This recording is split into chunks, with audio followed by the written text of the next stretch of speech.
Go for it, Kelly.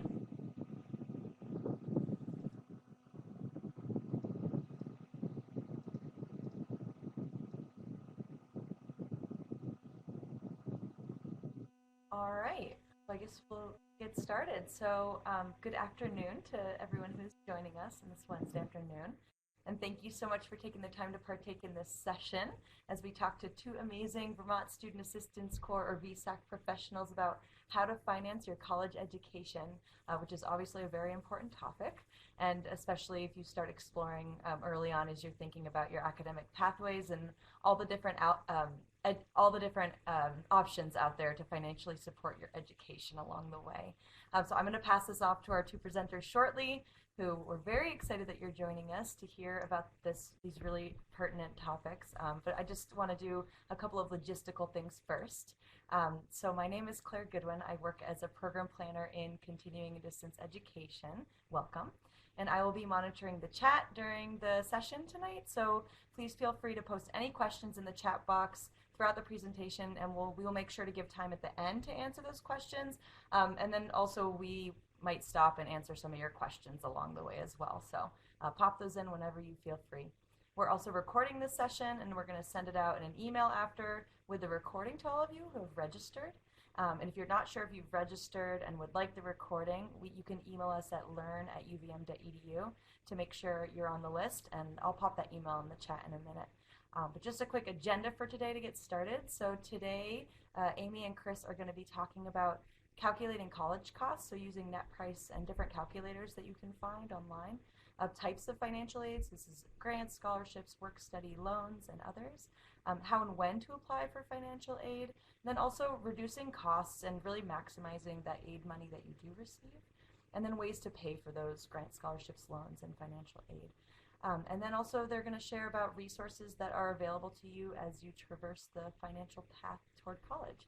And finally, we'll open it up for some questions at the end if we haven't already answered them. So there's a lot to cover in this, and Chris and Amy, as people who've been in the field for a substantial amount of time and have supported numerous students through this process, including, I assume, themselves who have gone through the process, are a really great resource to be sharing this information with you. So on to our incredible presenters who have both been with us before. So thank you two so much for coming back again to share your knowledge and tips and resources on this topic. So Amy Dodge is the lead outreach counselor at Garrett, Vermont at the VSAC, and is also a first generation college student and has had 25 years of experience in elementary, secondary, and higher education settings. And Chris Berry is the Resource Center Supervisor at VSAC, is also a first-generation college student, began working at VSAC in 2020. I feel like you've been working there way longer, and previously worked in higher education and missions before switching to financial aid, so has a plethora of knowledge in this topic as well. So I don't want to steal any more thunder from both of you, so I'm going to pass it off to Chris and Amy to share their wisdom on financing your college education. Awesome. Thank you so much. That was a great introduction. I appreciate the time you took to do so for us. Thank you all for joining us today and coming to listen to us. And for those of you who see our recording later, yay, I appreciate taking the time to do that. So to start off, I just want to let you know that we realize that this is really overwhelming, the idea of paying for college and how to go about doing so, especially after the COVID-19 pandemic. So this is an important topic, even without any special circumstances. And it's our hope to ease your mind a bit by the end of this presentation. The presentation can't cover everything. We only have an hour, but we have a number of resources available on our website. And there are also videos that the Federal Student Aid has available on YouTube, which families can use for assistance with filling out the FAFSA and the whole financial aid process. For Vermont students, consider utilizing the VSAC Resource Center, a great public resource to seek assistance for post-high school planning. During the presentation, as Claire mentioned, please ask questions. We'll try to get to you during the presentation. If we don't, we have plenty of time at the end of our presentation to hit anything that we might have missed. So again, thank you for joining, and I'm going to pass it on to Chris to start us off. Thank you so much, Amy, and thank you, Claire, as well, for having me. I won't take up too much time with the thanks. I'll jump right into the content since I know that's why we're all here today. So first things first, let's spend a little bit of time talking about net price, what that means, and how we get there. First thing we got to do is talk about the cost of attendance. And you may hear this term, here and there, a lot or a little, because it gets a lot of press. But really, what it is the cost that the family or the student has to pay after financial aid is factored in. The cost of attendance is an all-inclusive number that actually includes things such as tuition, room and board, which is your housing or residence hall and meal plan, required fees, and then any expenses that might not actually be billed to your student account, but are still expenses that you should be prepared for. Those are commonly books, supplies for courses, maybe art supplies, and they could also include things like travel, whether you're a commuter student or just traveling to and from visiting family. Once you kind of understand the cost of attendance, the next step is to go in and subtract all of your financial aid. First step of financial aid that you want to remove is all of the gift aid. And gift aid is financial aid that you don't have to pay back. What you have left over with is the net price, or your out-of-pocket costs. You can see here on the bottom there is a link, and I'll actually put that in the chat just because I think it is a great resource that does go to a calculator to help you break down the net price.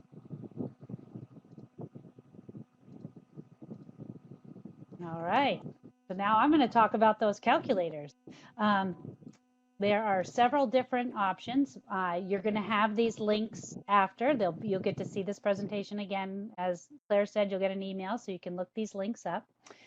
Do your homework ahead of time to know what you'll need to pay back after graduation, how much payments might be, and the total interest.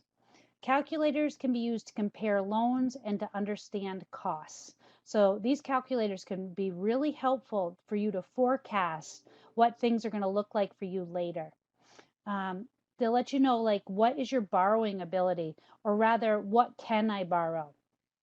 Colleges determine private and parent loan eligibility by factoring in the cost of attendance minus the aid offered. But that may not match what you need. So these are things that you need to keep in mind.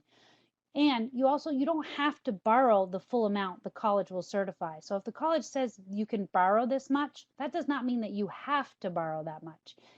If you have a way to pay for it that doesn't include a loan, you do not have to take that loan. Remember, private loans are income and credit based. If you do not have good credit, you may not be able to get a loan.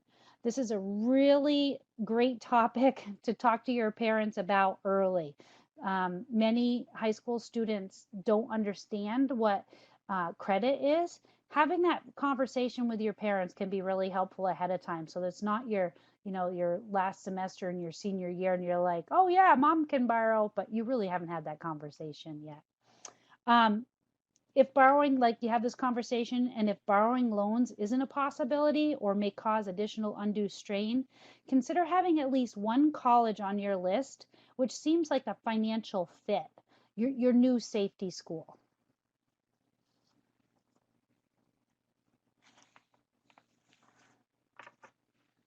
Pass it on to you, Chris.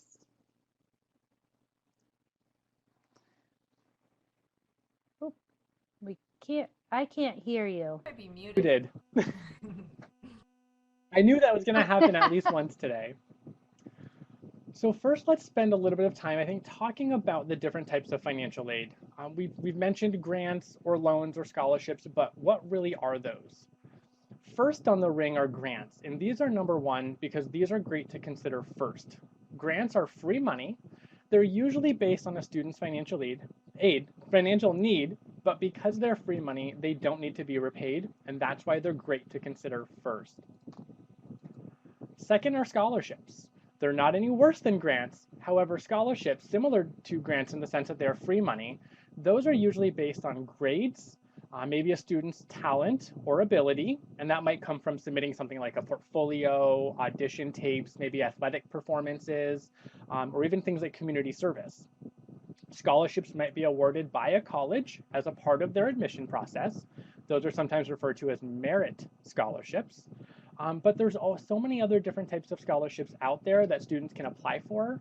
We'll kind of talk a little bit about those more in depth here in a few moments, but most notably, VSAC has a variety of scholarships for Vermont residents.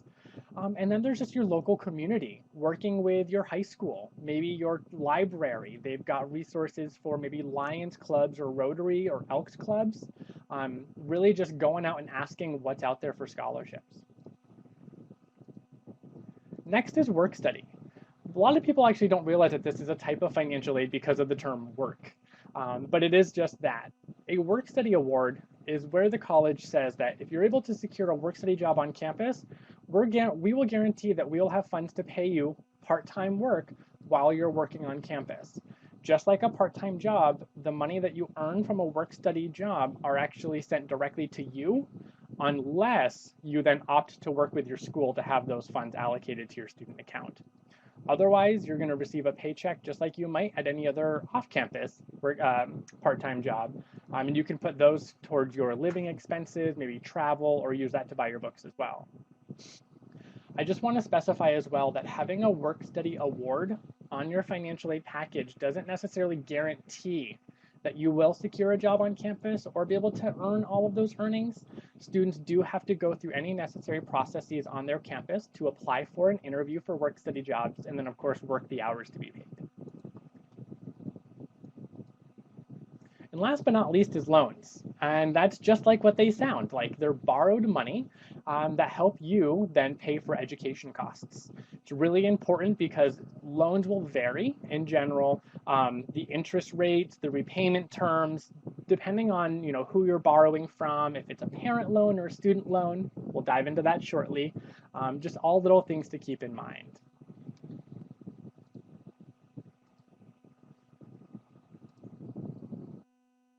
Okay, so we talked about all the different types of money that you can get to go to college. Now, what do you have to do to get it?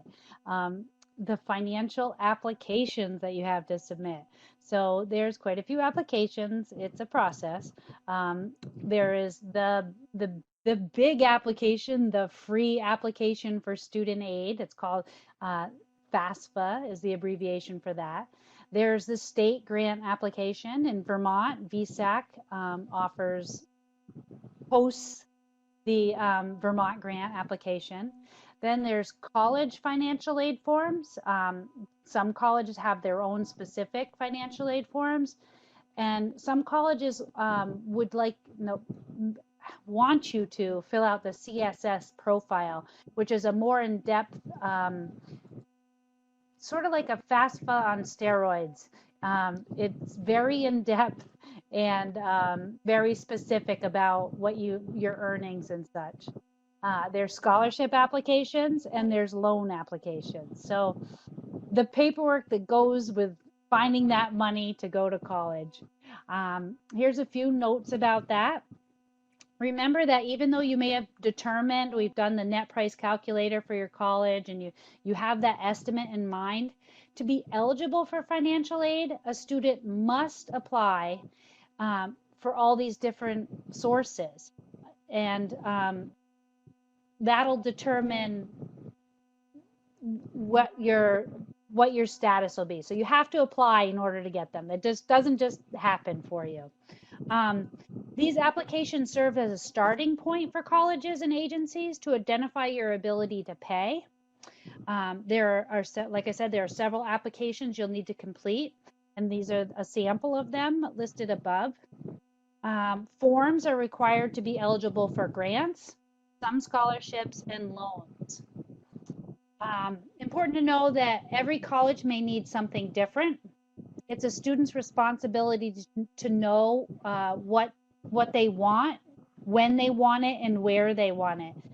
If it needs to be submitted online, if it needs to be sent in, if there's a deadline, and all sorts of stuff.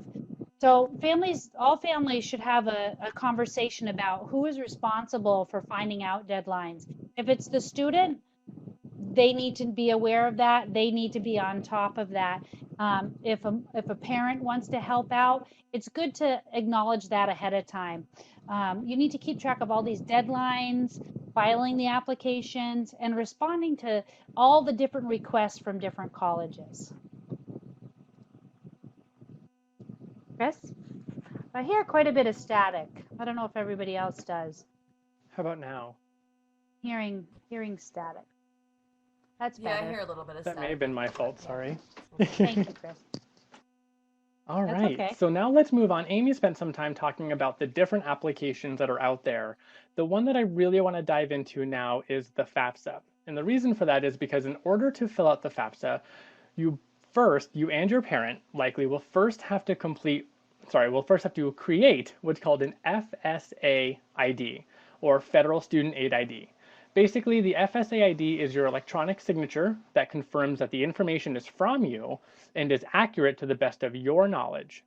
I mentioned that you use that for signing the FAFSA, but you also use that to sign any sort of loan agreements for your federal student loans, as well as what's called an agreement to serve documents for some of the grant programs that exist out there.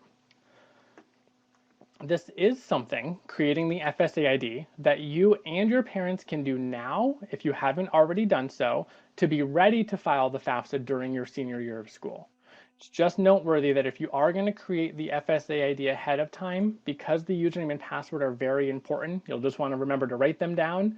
And what's most important for me, to remember where I put the piece of paper after I wrote them down.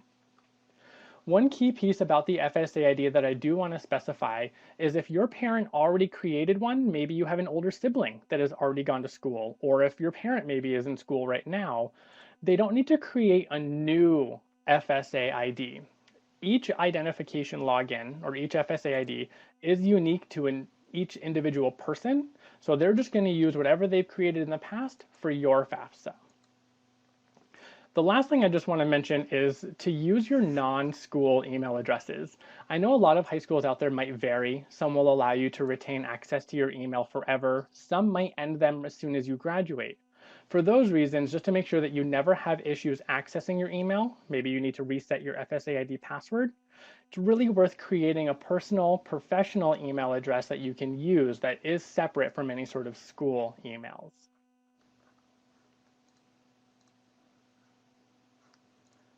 Amy. All right, so you've got your FSA ID. Now you need to fill out that application.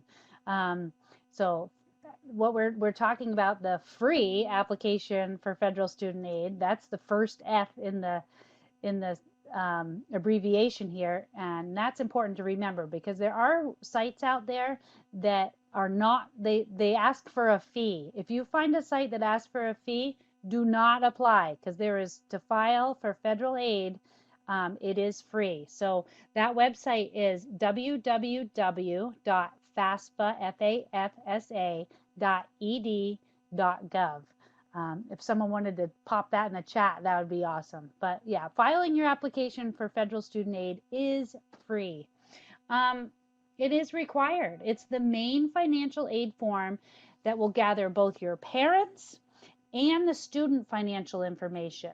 This includes income, tax and untaxed, assets, family size, number in college, and the age of the older parent. These are all factors that they use to establish your estimated family contribution. This application is required by all colleges that have federal financial aid available to you.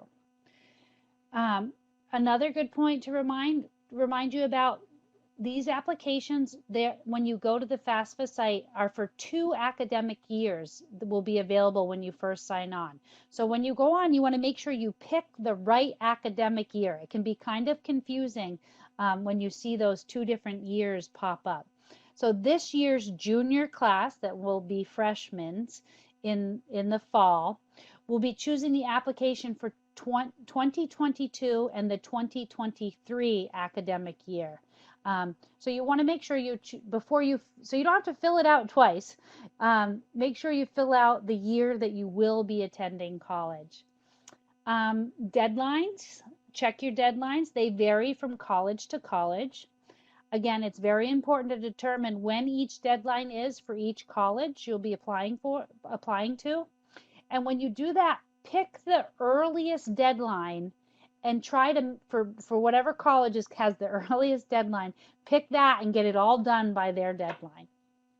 The FAFSA is available October 1, 2021, and it's that way. Well, it usually is. We're planning on it. Always has been available on October 1st. So this year it'll be available October 1st, 2021. Let's see. I have some fun facts and quotes, or I don't know how fun they are, but some facts and quotes for you guys. We have one counselor that always tells her students, not filing the FAFSA is like telling the college financial aid office you are willing to pay the full price. And you do not want to pay the full price. So fill out your FAFSA. According to research done by the University of Chicago, students accepted to colleges who completed a FAFSA are 50% more likely to enroll in college than students who did not file the FAFSA. Now here's some notes for you. A lot of people might say, do I have to fill out the FAFSA? I don't think that I'll qualify. Yes, you have to fill out the FAFSA. Some colleges ask that all scholarship applicants file the FAFSA to make certain all other aid resources have been applied for and exhausted. So even though you may not think you're eligible, if you want to go for their scholarships, they want to see what the FAFSA has to tell them. If a student needs or plans to take out a student loan, you must file a FAFSA to qualify for federal student loans. So if you want a federal loan, you have to fill out the FAFSA. And it's always a good idea to file a FAFSA and have it on file at the college. This way, if a special circumstance occurs, the form is already with the college office, and the family and the aid office can work together and go from there instead of starting from scratch. Before Chris, you go ahead. I think we're going to say the same thing. So I think so. I just happened to see the question come through the chat, and I do think this would be a good time to address that. So I do want to jump in if I may.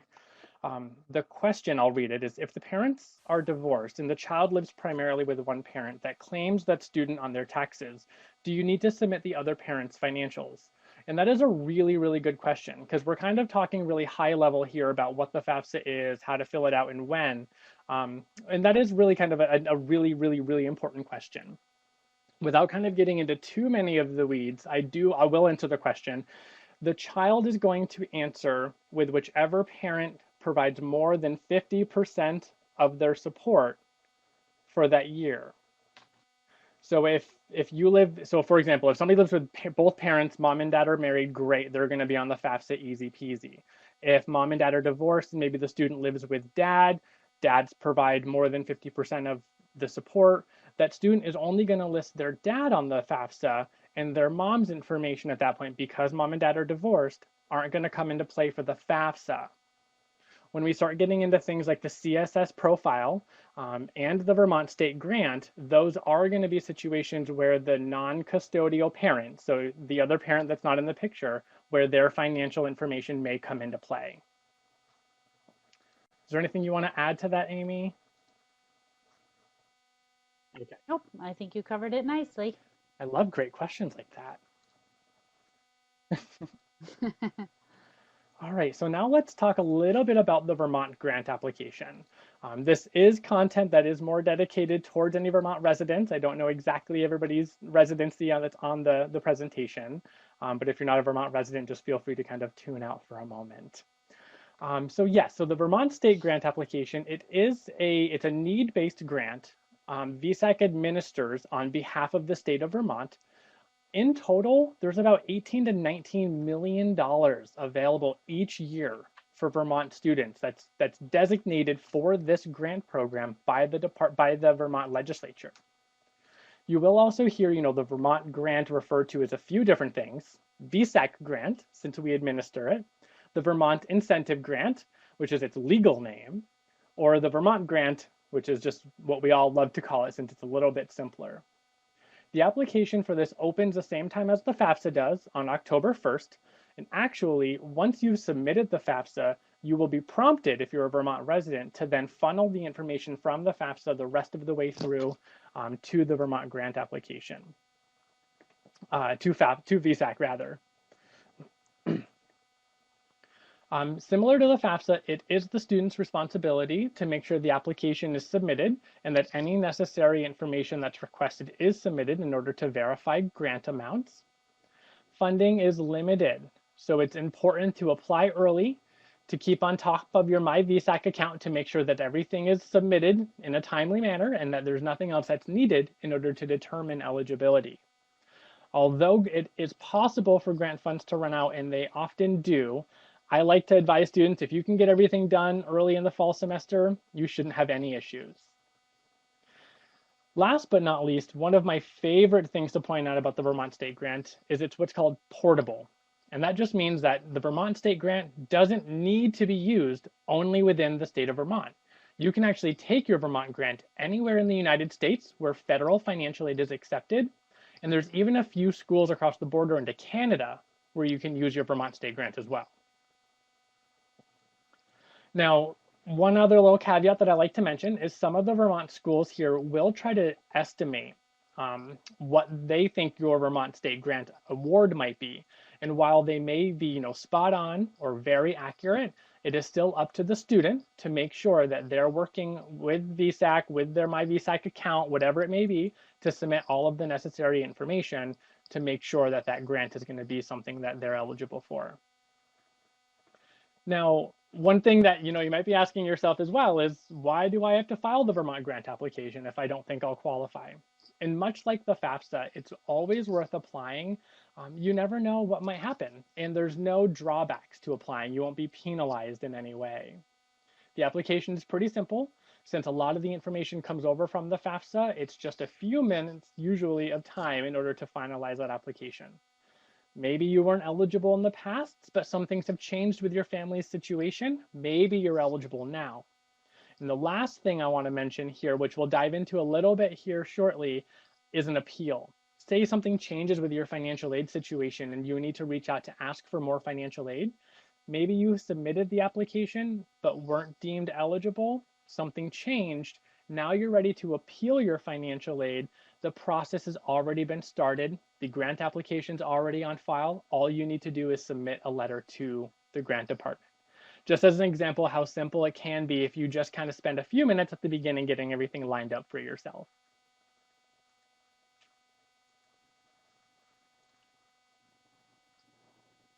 Okay, determining financial need. And what is the EFC, or the family contribution, and how it's determined? So the family contribution is a starting point, not what you have to pay. You could be paying, in most cases, more than what the EFC says, or you could be paying less. The information collected on the FAFSA, as well as other forms, is used to calculate what the family has for resources to contribute to college. And this calculation is used by colleges as the basis for awarding need-based financial aid. We call this the expected family contribution, or the EFC. So how this is determined, this calculation is determined, is by Congress, and it's based on these 5 components: your income, your assets, your family size, the number of family members in college, and the age of the older parent. So this is determined by Congress, and those are the 5 different aspects of that. So there are several tools to assist families in calculating their expected family contribution, and you can find these tools on the VSAC website, or on the College Board website, or on the FAFSA #4 caster.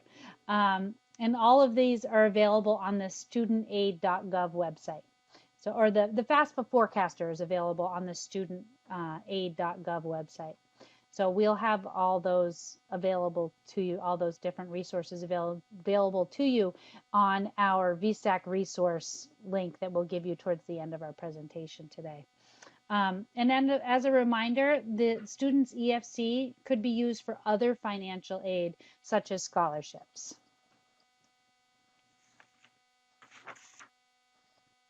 So let's talk a little bit about maximizing financial aid. What can you do to really make sure that you're getting the maximum aid, financial aid in general, that you might be eligible for? And ultimately, first things first is your academic performance can really have an impact on merit-based aid, which are scholarships, again, that are often offered by the college with your admissions, with your admission package. My goodness, I'm getting tongue-tied today. Take advantage of opportunities in school. Get involved, challenge yourself. You don't have to be valedictorian in order to qualify for any of these, merit-based scholarships through your school.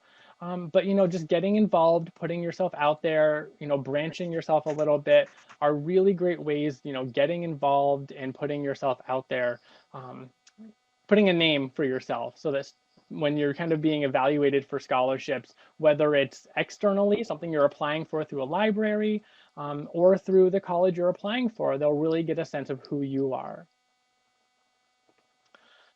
Excuse me. Consider applying to a college or two where maybe you're considered on the high end of the college admission demographic. A lot of colleges look at different aspects when they're trying to build their student body.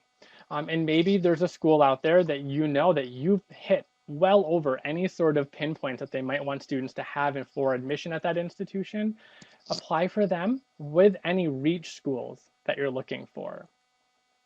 Communicate any special circumstances to the financial aid offices and VSACs. We're going to dive into those, I think, on the next slide. Those are the appeals, or a couple slides from now, I do promise.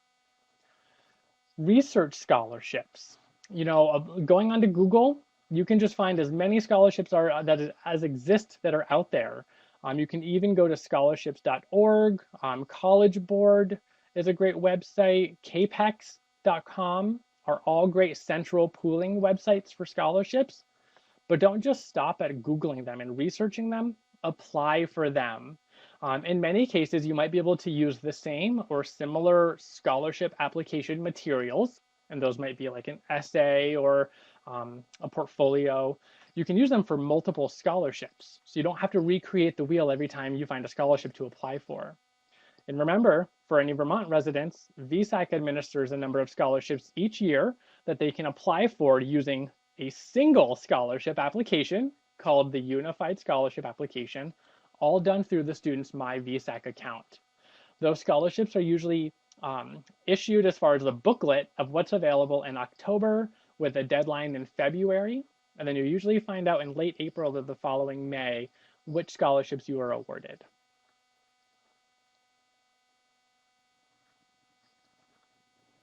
All right, so now let's talk a little bit about that expected family contribution that Amy and I have mentioned a couple of times, and kind of really what that means with that unmet need. So what I want to do here is just look at 3 different colleges in Vermont, and each school, 3 different price points. Maybe a college that's around $25,000, $35,000, and $60,000. Once you've filled out the FAFSA, no matter what school you're applying to, it kicks out the same expected family contribution. And so when we're looking at trying to fill any sort of gaps in the cost for school, that's what we're going to apply first. After that expected family contribution is considered, the next step is any sort of state grants, whether it's Vermont state grant or any sort of state grants out there. So we got those added here. I do want to point out that you may notice that the amounts vary a little bit, and the Vermont grant may fluctuate depending on the school that you're going to, so it's just worth knowing that. After the EFC and the state grant is factored in, next is direct loans.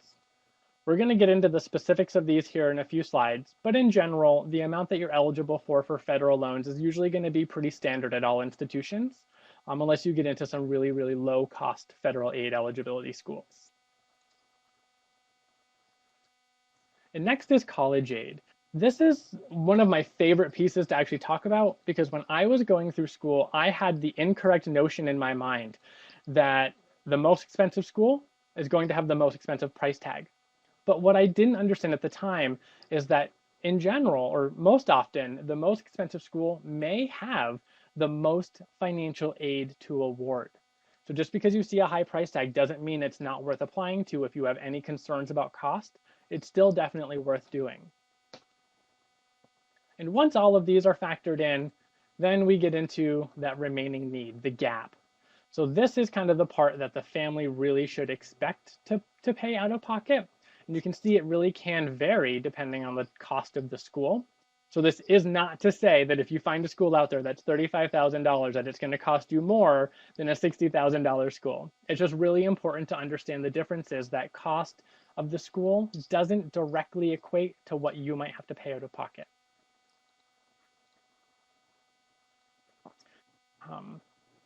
And then there was one component. I don't know, Amy, are you okay if I jump right in? We Yeah, did also go ahead. include a spreadsheet for understanding financial aid award letters. No, Oh, you're good. sorry. So we did send that to Claire. It will be uploaded Okay. with the presentation, but that tool will help you break down and understand financial aid awards and comparing them with different schools to really get a sense of, what that school is offering you.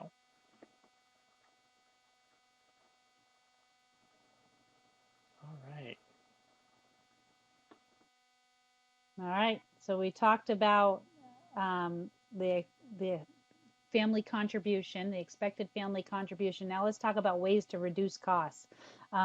So Chris just looked at 3 different colleges at 3 different price points and pointed out that your gap, or the amount of money that you would need to pay, was similar with the more expensive school as it was with the less expensive school. So don't be afraid to look farther. Look in state, other states, even Canada. The more you look and the more you apply at a variety of different institutions, when you get your award letters and you use that tool that we're going to share with you, you may find that looking farther will save you some money. There's dual enrollment. In Vermont, we offer students 2 dual enrollment vouchers that they can use in their junior and senior year. Dual enrollment means that you get credit for high school and you get credit for college. So you can utilize these 2 vouchers and save yourself some money on 2 college classes. Similar to dual enrollment, we have early college. Early college is for high school seniors who attend college full time. They can earn up to 10 classes, 5 classes per semester for free in college, while still being considered a high school senior. When they finish, and they finish well, you have to pass the classes. You have to get passing grades on these classes. You will end your senior year with both your high school diploma and 10 college classes under your belt. That can be transferred on to any college that you choose to go to. It's a huge savings if you're ready for it. Not all students are ready to do that, but it is a great savings. There's advanced placement classes. These classes happen in your school and are typically taught by your teachers, by teachers that are hired by your school. You attend these classes either for a school year or a semester, depending on what your school schedule is like. At the end of the class, you take a standardized advanced placement test, and if you pass this test with a high enough grade, you will receive college credit for taking those classes, and that college credit can be transferred on to most any college that you choose to attend. NEBI, that's how the abbreviation for the New England Regional Student Program. This is a tuition break that is for residents of the 6 New England states. When you enroll at an out-of-state public college and university within New England and pursue an approved program. So there's a link, there's a website where you can look up all these approved programs, and there's a great tuition break if these classes are offered within these 6 states. Start at a school that costs less than transfer. All right, so you really know you want to get your degree from Northwestern, and you look at the price tag and you're like, oh my goodness, how am I ever going to afford that? Start maybe at a community college, a state college, local. Take your first 2 years, get those gen ed requirements out of the way at a lot less cost, and then transfer on to that school of your choice and spend your next 2 years, 3 years, whichever you choose, and get your degree from there. It can save you tons of money doing it that way. Consider attending local and commuting. Rather than staying on campus, a lot of students, to save money, will stay at home or in a less expensive environment and commute to school, so they don't have to pay that cost for room and board. They can eat at home at lunchtime. They can pack a lunch. Consider service. There's ways to make money by serving. The Vermont National Guard has a tuition benefit program. You can look that up if that's something that interests you. There's AmeriCorps.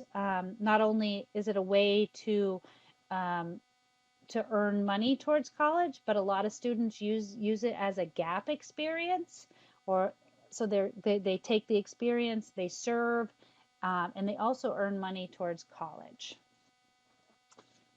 Yeah, that's what All right. I mentioned an appeal earlier, and I promised we'd dive into it. So now we'll spend a little bit more time just really diving into what an appeal is, what that means, and maybe a little bit of how that works. So many colleges offer two different ways to appeal your financial aid. The first is a merit appeal. The second is what's called a professional judgment. A merit appeal basically asks the financial aid office to reconsider your financial aid package based on, in general, academic achievement or involvement. And this is often something that families will pursue if there was additional information that they didn't, have the opportunity to provide, or maybe they forgot to provide it to the admission office when they were initially applying. What they'll do then, is at that point, they'll kind of re-review your admission application, determine the award that you were provided, so how much merit scholarships they awarded you, and then if that amount should be increased as a result of this new information that you're sharing. Similarly, an income appeal, or what's called, the professional judgment, is actually what a lot of colleges are going to be seeing and have been seeing for about a year now because of the COVID-19 pandemic. A professional judgment asks that the financial aid office override the income information on your FAFSA. So it's worth pointing out that the FAFSA asks for income information from 2 years ago.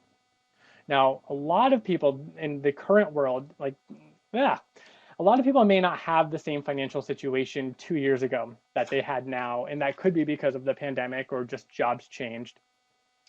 And that just asks the financial aid office, hey, instead of looking at income from 2 years ago, can we look at what my income is now? Ultimately, they'll work with you and your family to update the FAFSA with the new information, depending whatever that may be, which will ultimately impact the expected family contribution for the better, that's the goal, to then increase need-based aid, generally in the form of federal grants or subsidized federal loans. And sometimes if the college offers need-based institutional aid as well, that type of appeal could also increase college scholarships as well. The process of appeals, whether they're merit or these, the income appeals here, they're not new to the world of financial aid because of the pandemic. They have been around for a while, so it's likely they aren't going anywhere. However, not every college out there may offer a type of appeal. So if that is something you need to consider, just talk to your financial aid, or talk to the financial aid or the student financial services office, and see, what can you do? What do you need to provide? And just going from there. I do want to point out, though, that any information that you provide, it won't negatively impact the FAFSA. If you have an EFC of, say, 5,000, round numbers, I love round numbers, and you submit income information where maybe your family's earning a little bit more money now, that's not going to count against you. They're just going to push that aside, say that you are receiving more aid than maybe your initial income was based off of, and they'll be able to kind of work with you from there. Don't forget, though, if you're appealing any sort of financial aid to your school, appeal to your state grant program too, especially if financial income has changed. VSAC, you're just going to work with our grants department to, submit a letter of appeal outlining what's happening, what's going on, and then they'll work with you from there.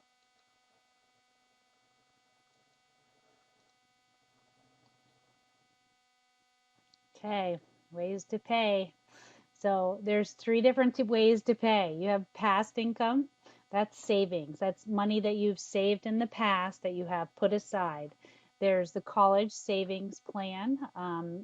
Most states, we have a 529 college savings plan that we offer at VSAC.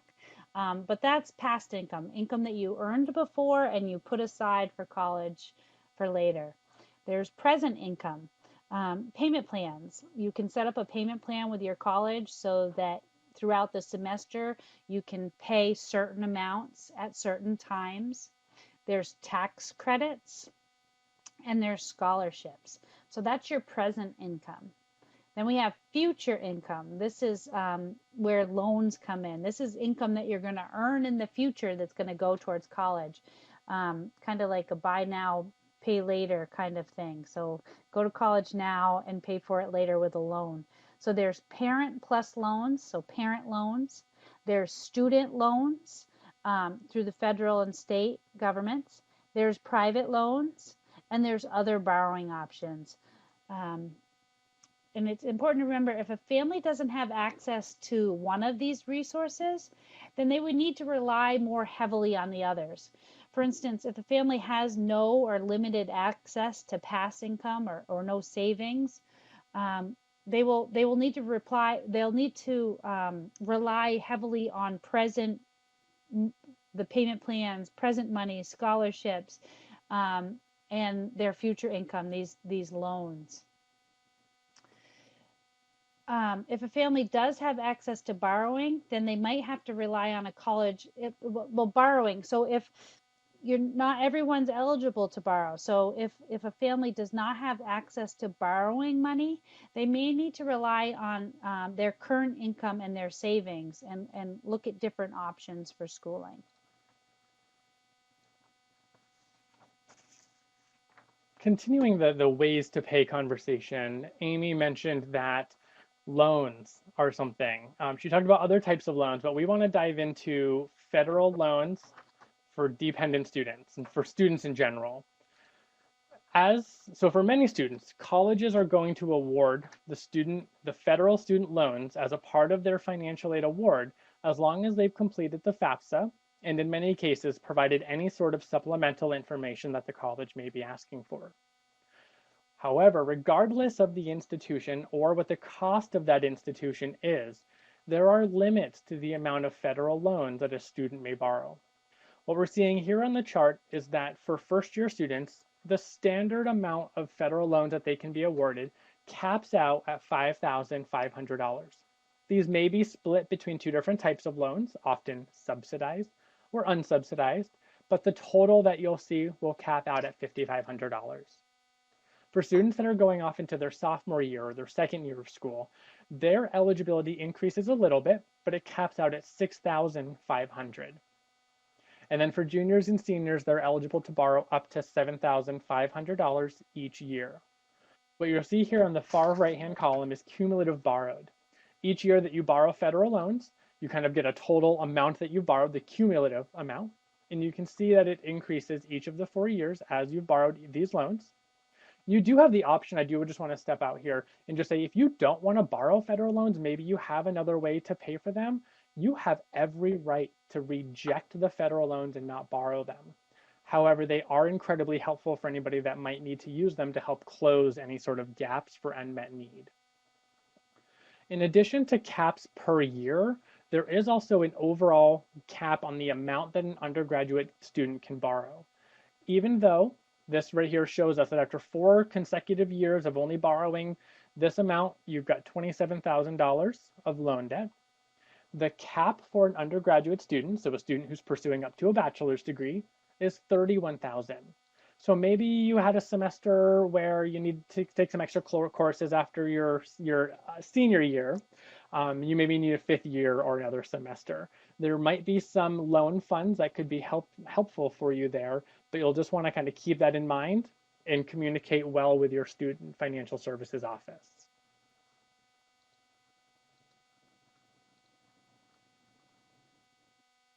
Okay.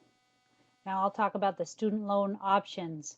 We have three different tiers here. We have the federal loans, we have non-federal or state loans. So VSAC works for the state for state loans, and then we have non-federal or state loans. These are alternative loans. These could be nonprofit organizations, banks, credit unions, or other private lenders.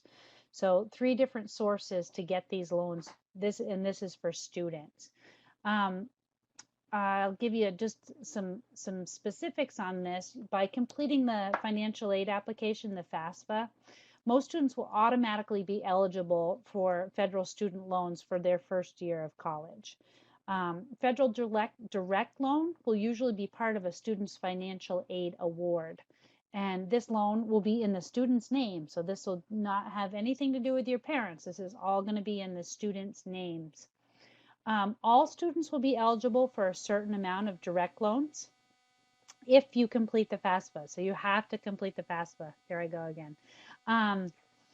Interest rates quoted here are for the current academic year. Next year, rates will be different. They're determined every year. So what we quote here in this slide is just for this year. Direct student loans and plus rates are fixed at the rate for the year they are awarded. Every year's loan, so you have loans, there's not just one loan for the 4 years that you go to college. There's a loan for, sometimes it's separated by each semester, but there's definitely different interest rates for each year, and that's determined each year. These rates, however, are capped at 8.25% for the direct and 10.5% for the plus loans. Non-federal or the alternative loans, lenders like VSAC, banks, credit unions, and other financial institutions. These they have variable or fixed rates.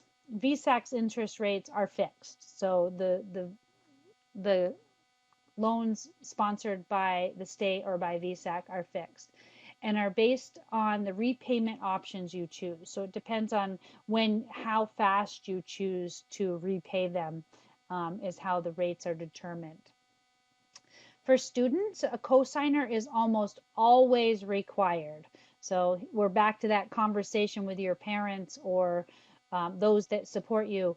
You're often, for these private or these alternative loans, you're going to need a cosigner, and that cosigner is going to need to have credit that is good enough to sign for a loan. So the conversation is important to have with the persons you think you may need to help you get these loans. It's really important to take in all these different factors before you sign off on a loan. Look at all your different options and review them and make decisions prior to signing off on a loan.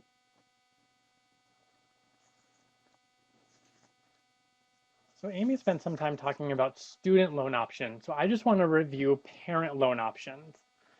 In general, your parent may want to borrow a loan in their name that you as a student are not connected to, but to cover your educational costs. Not every family may want to do that. Not every family may be able to do that, but it is an option that is available out there. First step is the Federal Parent Plus loan. Just like it says, it's a federal loan from the Department of Education designed for parents for their children's education costs. Similar to the federal loans that we were speaking about a little bit ago, the interest rate on the Federal Parent Plus loan is fixed, but the rate that's offered changes each year. And that kind of can get a little confusing, so I'll just try to clarify a little bit. If your parent borrows a loan for your freshman year of school, we'll use the interest rate on this screen here as an example. That is going to be the interest rate for that loan for the life of the loan, unless your family refinances. Say they're going to apply next year, they may not have this rate here, as it's going to change each July. Separate from the Federal Parent Plus loan, VSAC does also offer a parent-only loan called the Vermont Advantage Parent. That loan, similar to the other ones that we talked about, are fixed rates. And just like Amy mentioned with the student loans, VSAC's interest rate is directly tied to how quickly you want to start making your payments on the loans that you borrow. Generally, the lower interest rate is for anybody that's able to start making payments immediately towards the balance that they're borrowing. The higher interest rate is going to be for those that maybe need to postpone payments until after they've graduated or stop attending school. And then just like VSAC is technically a non-federal lender, there are other agencies out there that aren't VSAC that do offer parent loans. And those could come from other nonprofit organizations like VSAC, but not us. Maybe banks, somebody that you bank with, or some national banks, maybe local credit unions. And then we're all familiar with various different private lenders that are out there.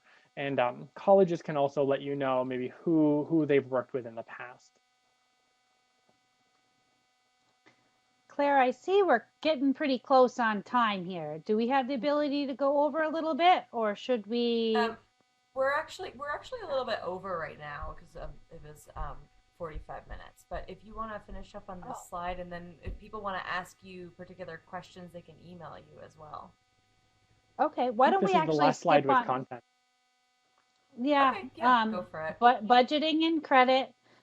Don't let food eat up your finances. If you have a meal plan, use your meal plan. Don't go to Starbucks and McDonald's. Textbooks, you do not have to buy new textbooks. More often than not, you're not going to use a textbook again.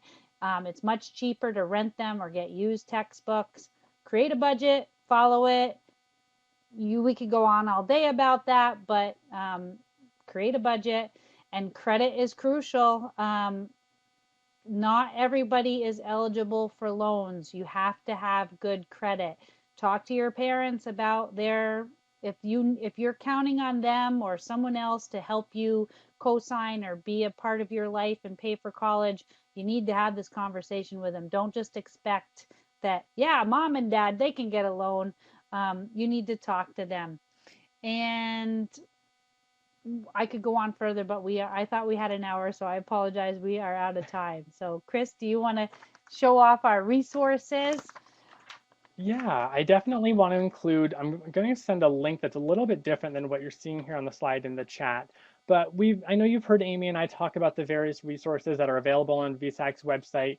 A lot of them may be very helpful for Vermont residents, but everything on here in general is going to pertain to so many more people than just Vermont residents. So take some time, peruse the VSAC website. Let anybody here at VSAC know if you have questions, and we'll make sure that your questions are funneled appropriately.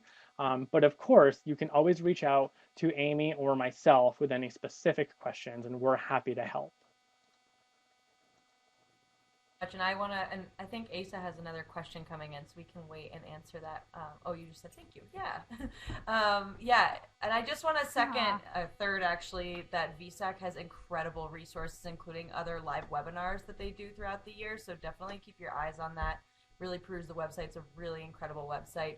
And I also want to third what you said about, reaching out to your public library, your local library. It's incredible the amount of information that they hold there, and your school counselors too. There's just an incredible amount of resources out there for you. So yeah, thank you two so much for taking the time to share with us today.